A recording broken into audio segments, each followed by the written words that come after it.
ஏழே என் மாமாவனே, நான் வேலைக்கு போயிட்டு உன்னைய பார்த்துக்கிறேன்னு நான் சொல்கிறேன்.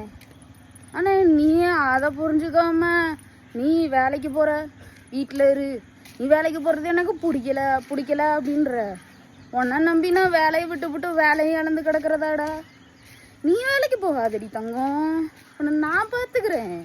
நான் வேலைக்கு போய் உழைச்சி உனைய நான் பார்த்துக்கிறேன்றேன். ஏண்டி தங்கம் நீ வேலைக்கு போய் அலையணும் கஷ்டப்படணும்? இவ்வளோ அன்பா பார்த்துக்கிற ஒரு அத்தை மகன் உனக்கு கிடைப்பாளா?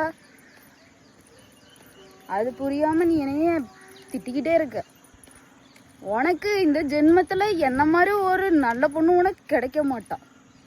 இதை நானே சொல்லக்கூடாது, இருந்தாலும் என் வாயால் நீ சொல்ல வைக்கிற. இதுக்கு மேலேட்டு நான் என்ன பண்ணுறது? நீ வேலைக்கு போய் கஷ்டப்படாதன்றேன், நான் உன்னை பார்த்துக்கிறேன்றேன்.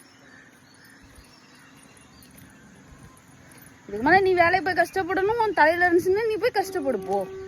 நான் உன்னை பார்த்துக்கிறேன்னு சொல்கிறேன், நீ ஆனால் கேட்க மாட்டேங்க. நான் வேலைக்கு போகிறேன், இப்போ நான் வேலைக்கு போயிட்டு வரேன், சரியா? நான் உன்னை நல்லா பார்த்துக்கிறேன்டி தங்கம், நீ வேலைக்கு போகாதன்றேன்டா என் மாமன் மவனை. ட்ரெயின் வந்துச்சு, நான் வேலைக்கு போயிட்டு வரேன், பாய். உன்கிட்ட பேசிகிட்டு இருந்தேனே இன்னைக்கு நான் விட்டுருவேன்.